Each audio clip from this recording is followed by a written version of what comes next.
This is what you said to me. A group of serial killers attending a 12-step meeting tried to kill me and my accomplice before disappearing, leaving us with 3 dead bodies? No, 2 dead bodies. It's one word, right? Bullshit. Hi, Cody. How are you doing? Good to see you. Hey, man. Yeah, it's been a while. Congratulations on the Shudder pickup with Vicious Fun. You must be stoked to get it out there finally, and especially on Shudder, no? Yeah, no, it's like honestly, it's such a perfect partner for a film like this, and to sort of go through what we went through with, like, post getting stalled because of COVID and festivals, and just not necessarily a disappointing release, but just so many things changing and so many, like, can't do this and can't do that, that when Shudder came on board, we were it felt good. It felt like there was a light at the end of the tunnel. Yeah, I mean, it must. I mean, as well as that, though, I mean, because this is your first horror comedy, it must be kind of strange that it's gone a different route, because this is kind of, it was out of your comfort zone. You really didn't know where it was going to. I remember when we spoke about the oak room a while back. You kind of you talked about it a little bit, and you're like, you weren't really sure how it was going to go because it was your first kind of time you dabbled in comedy, So it must be really kind of a relief now that you see people have kind of really taken to it, no? Oh, totally. I mean, it's also too, it's like comedy is such a like person to person, it's different. You know what I mean? And I'm like, I think it's funny, but is everybody else going to think it's funny? And it's funny when you do something like that because it's such a reflection of who you are. And I'm like, if people don't find this funny, it's like, it's going to be pretty devastating. But I mean, talking of the comedy, it must have been really complicated to know whether to go kind of very dark. I mean, it is dark comedy, but at the same time, it's kind of goofy comedy at the same time. It must have been kind of a rough path at the beginning to decide kind of which comedy route to take, no? Yeah, I mean, moving into it, I kind of had the perspective that I was gonna make a horror film, and when it got goofy or funny, I was gonna let it be that, but I was still always gonna try to ground it in a horror movie. And a lot of the comedy too is I wanted, like, everybody, all the cast had to believe who they were, and it couldn't, like, even when it gets goofy, it couldn't go sort of out of the spectrum and sort of like not within the world it was in. So I don't know. It was it's like comedy's such an organic thing that it sort of started a certain way and then just sort of found it. The film sort of found itself. I mean, luckily, I again, it's like saying it again. It's like I'm just glad that people find what I find funny, or it wouldn't have worked.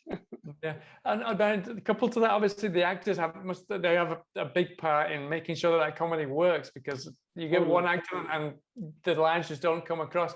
How much was the actual script? I mean, I imagine most of it was the script, but I imagine you also kind of let them play around a bit and kind of goof off what you've written and come up with their own stuff. Thanks so much for coming out. How do you maintain your lifestyle and keep your urges under control? I murder the same victim repeatedly. Just give me a pass. Have you ever bitten into a kidney? What is this, some kind of support group for serial killers? Why are you here? It's complicated. It was probably the most collaborative set that I've ever been on. We really just, I mean, no idea was a bad idea. We tried everything, so many different ways to go about stuff, and over the top, more subtle, and it was great. I think once everybody sort of warmed up and realized that I was sort of open to letting people sort of run with it, I mean, I would say that some of the funniest scenes in the film are not on the script. They were never on the page. They just happened. And what about the actual cast itself? I mean, I know you've been friends with Ari since forever now. But what about how did you get the whole cast together? Because it's not easy to get. I mean, it's difficult to get a cast together for any film. But to get a comedy cast together is tricky business, I imagine, no? Yeah. So I mean, Julian Richings and Robert Maillet, both of those guys, I wrote the parts for them because I had worked with them previously on a couple horror movies. So I'd written it for them, and then Evan, who plays Joel, he actually auditioned for the Oak Room, and he was great in it. But obviously we went with RJ Mitty, but he kind of was always on the back burner, and his audition tape was like like DVD worthyable. It was so fucking funny. And so we taped a lot of people. We watched a shit ton of tapes, and then a lot of people were um, actors that Ari had worked with, or friends had worked with, or the casting directors had just recently worked with, and then that sort of worked all the way up to David Koechner. I had a phone call with him, and it was pretty clear with somebody like that, to his caliber, that he was perfect for the role. And again, I think he really, because he sort of sat around, we did this sort of, serial killer circle. He sat around with all the cast, and just the way he works and his comedic timing and stuff, I think really loosened everybody up, which is great. And I think, one of the standout roles is also Ari, who I mentioned before. I think he actually said, please, please, please let me do this. No, let me play this guy. Yeah. So obviously, because we're buddies, he reads a lot of the scripts that I'm working on, whether he's in it or not, and just gives feedback and stuff like that. We collaborate a lot like that.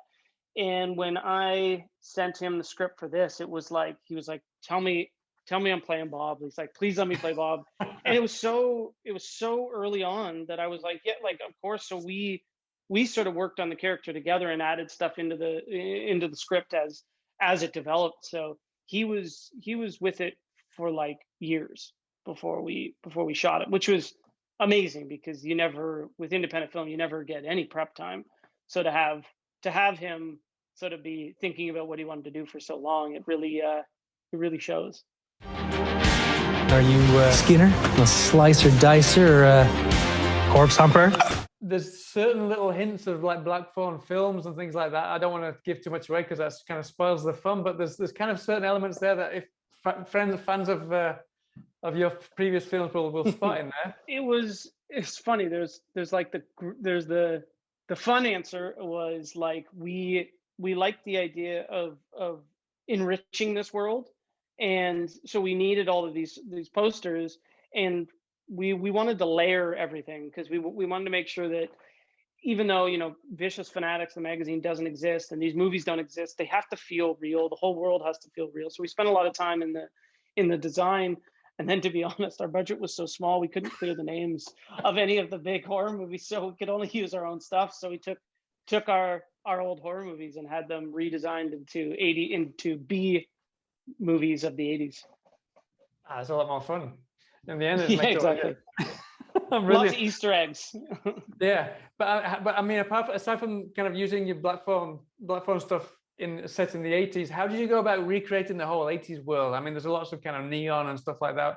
But what was really important for you to kind of make it really feel like it was in 83? I think it said. No, yeah.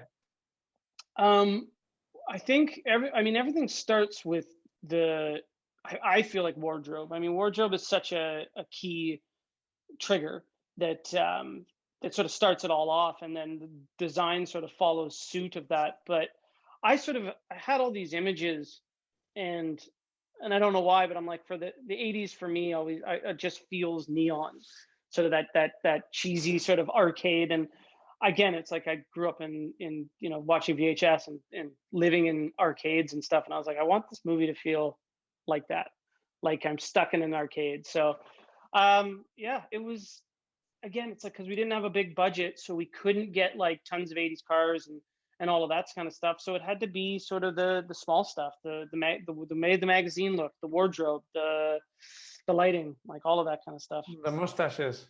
What? The mustaches, for sure. That was hilarious. Which again is like, there's a great moment. Like, that was never in the script. It was right. Mark Gibson, who's another friend of mine who plays one of the cops. He did an audition for it, and he had this giant mustache. And I was like, okay, all the cops now have to have mustaches. And then that scene in the jail cell where the guy freaks out about the mustaches, that was just an ad lib. In the moment, It was like, it was the last day of shooting, last take, and I was like, let's just do whatever we want. And we discussed doing, okay, let's just do this. And after they did it, I was like, that's perfect. And then also, obviously, as is a comedy, it kind of gives you a license to kind of go wherever you want with the gore as well. Is that something that you felt was really important as well, especially when you're writing the script, to kind of come up with almost kind of the same style of comedy with the gore as well? Yeah, we knew, like, I wanted people to to remember the kills, and I didn't necessarily, they didn't have to feel sort of, they had to feel grounded and real within the movie, but they could be extreme and over the top. Like so I mean, we had tons of different ideas, but I think this one has, for Black Fawn and all the kills that we've done, I think this has some of the unique ones for sure. I like it messy sometimes. Was there any specific reason why you decided to set most of the film inside this Chinese restaurant? For any specific reason? How did that come about? It was, I had a bunch of references from that, like visuals that I liked, and I just, some of the design of restaurants, and especially in that era, they're just, there's like so many creative liberties for excessive lighting and stuff like that. And then again, it was the original idea. He never leaves the bar. Like the whole thing was going to happen in the bar, and then, you know, through development, obviously, we decided that that became a little stagnant after a while.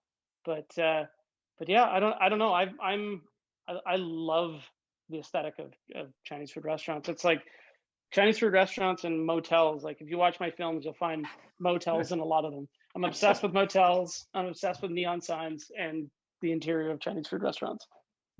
And you're also obsessed with Steph's soundtracks. Of course, who's not? Which of course is vital for an 80s set movie. This must be something new for her as well now, in a way. Yeah, I mean, I think it definitely spoke to her strengths. I think as a musician, because she also has like she also has her solo stuff outside of soundtracks.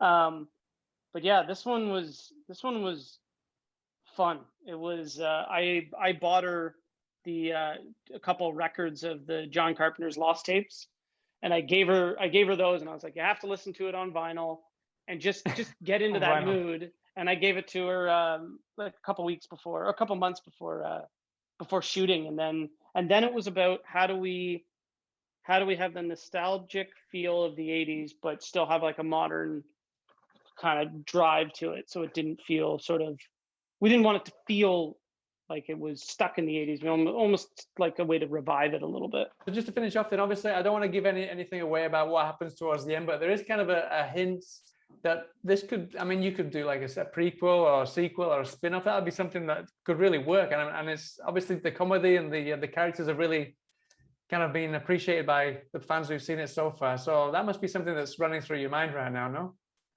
It's come up enough that we've sort of written a treatment for what a sequel could be.